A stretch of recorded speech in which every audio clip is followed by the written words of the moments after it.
võib-olla te mäletad, et aasta algul ma tegin sellise video, kus ma rääkisin hunnikutest oma mingi ebaküpsetest ideedest. See pealkiri, see oli midagi pededa koertega seotud.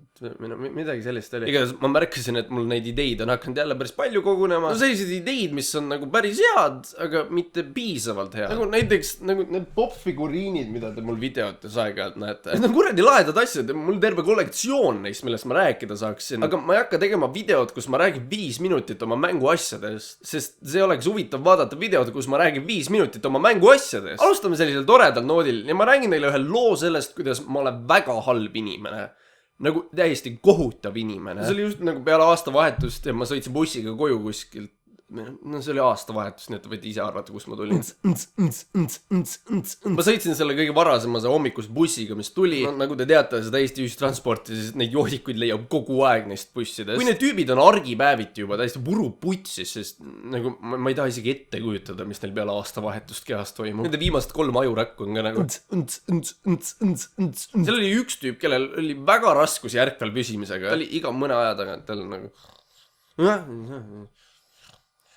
Õnneks ta vajus kogu aeg akna poole, nii et tal oli mingi ruumi kuhu peale toetada, kui ta ära vajus. Kuni siis ühest hetkest hakkas ta teisele poole vajuma.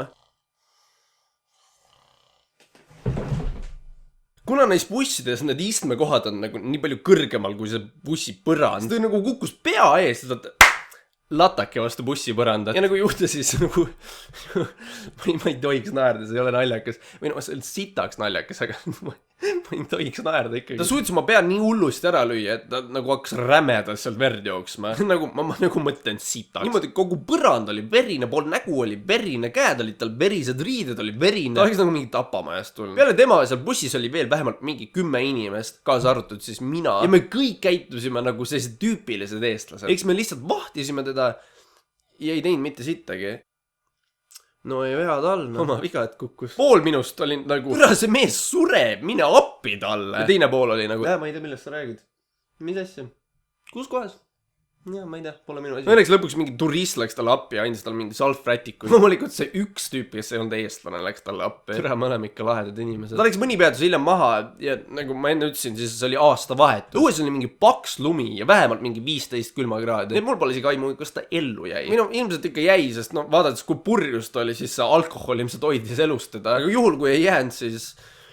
No siis ma lähen suht kindlalt põrgu. Ma ei tea, kas nagu jumal või kes iganes seal üleval olema peaks üldse eksisteerib. Aga juhul kui eksisteerib, siis mul on tunne, et see oli tema test mulle. Et näha, kas ma olen üldse hea inimene. Et tundub, et ma suurejooneliselt põrusin selle testi.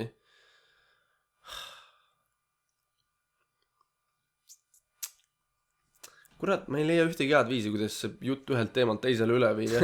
Banaanid, am I right? Ma käisin hiljuti loomaaias jälle. Ma polnud sinna päris pikka aega sattunud. Kuna mulle loomad meeldivad, siis ma jäin väga rahule selle külastusega. Kuigi seal nagu väga midagi uut ei ole võrreldes sellega, kui ma seal mingi 10 aastat tagasi käisin. Ma olen nüüd vist kokku käinud seal mingi 12 korda või midagi sellist. Ja iga jumala kord, kui ma sinna lähen, kõige rohkem ma tahan näha seda okassiga, kes neil seal on. Nagu vaata teda, vaata seda. Või vaata nagu teda. Ta on välja nagu arvuti mängust midagi. See on nii fucking lahe. Aga kõigi nende külastuste peale kokku ma pole oma elu sees kordagi seda okassiga seal näinud. Ja sa ei kujuta ette, kui suur pettumus see on. Ma ei tea, kas asi on lihtsalt minu ebaõnnes, aga nagu ma pole kunagi kuulnud, et keegi teine ka teda seal näinud oleks. Nii et nagu kuna mina pole teda kunagi näinud seal ja ma pole kunagi kuulnud, et keegi teine ka oleks teda näinud seal, siis ma esitan teile vandenõuteooria. Et see väidetav okassiga seal Tallinna loomaaias, teda ei eksisteeri. See ei ole päris, ta on müüt, ta on legend, lihtsalt mingi udujutt, täielik pullikaka. Või no, sorry.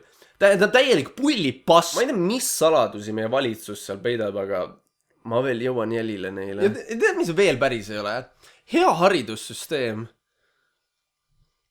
Jah, ma just läksin sinna. Ma ei tea, kas mulle lihtsalt tundub või kool ongi väga igavaks viimasel ajal muutunud. Ega see kunagi väga midagi erilist pole olnud, aga hetkel tundub see eriti kasutu. Ma järgmine aasta hakkan gümnaasiumi lõpetama, mis on mind mõtlema pannud sellele, et mida ma üldse viimased 12 aastat siin teinud ole. Ma saan aru, et Pythagoras on mingi oluline vend, aga nahui mul kõiki neid algebra valemeid vaja on. Ja mulle isegi meeldib matta. Mul on matta hindega kõik korras ja ma võin ikka tunnistada, et see on täiesti kasutu, mis ma seal teeme. Ma olen nüüd 18-aastane ja ma olen nüüd suur inimene. Ühiskonna silmis ma peaksin olema täisväärtuslik täiskasvanu. Aga kui ma peaksin homme kodust välja kolima, kas ma siis oleksin täiskasvanu eluks valmis?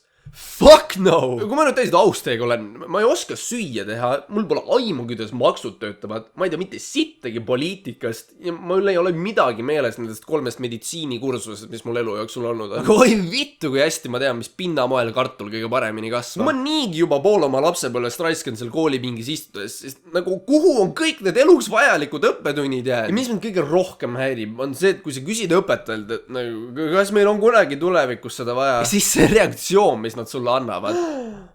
Kuidas sa julged minu õpetusi küsitleda? Nagu, bitch please, see ongi ainuke küsimus, mida ma küsima peaksin. Kui see, mida sa mulle õpetada üritad, kui mul sellest pole absoluut mingit kasu terveks ülejäänud eluks, siis nahui ma üldse seda õpin. Kas see siis tähendab, et mina ja sina ei peaks koolis käima või?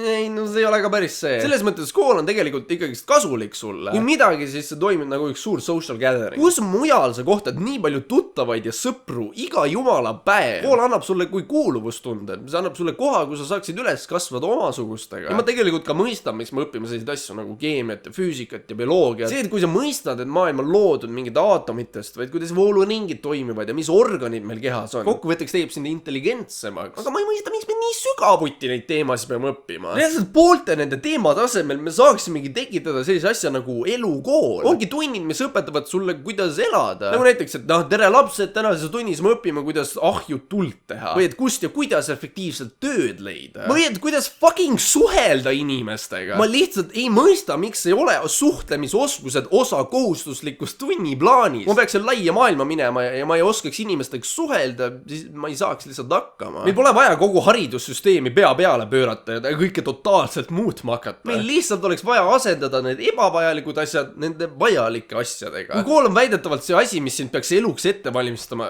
siis for fuck's sake, tee ka seda! Igatahes siin on üks video, mis tõestab päris hästi, miks kool on päh-päh. Siin on 10 põhjust, miks kool on gei. Number 1. Keemia on üks suur noku. Number 2. Koolitoit maitseb nagu ninakollid. Number 3. Minu paralleelklassi Daniel hüppas kooli katuselt alla ja sai surma ning me ei pidanud nädal aega kooli minema, sest tema vanemad kaebasid kooli kohtusse. Vaat see on epic victory Royale. Täheb. Ta mul jälle helistab, aga mul kopp on ees. Jälle tahab teada minult, mis sa täna teed ja mul ei ole aega mängida, pole mängu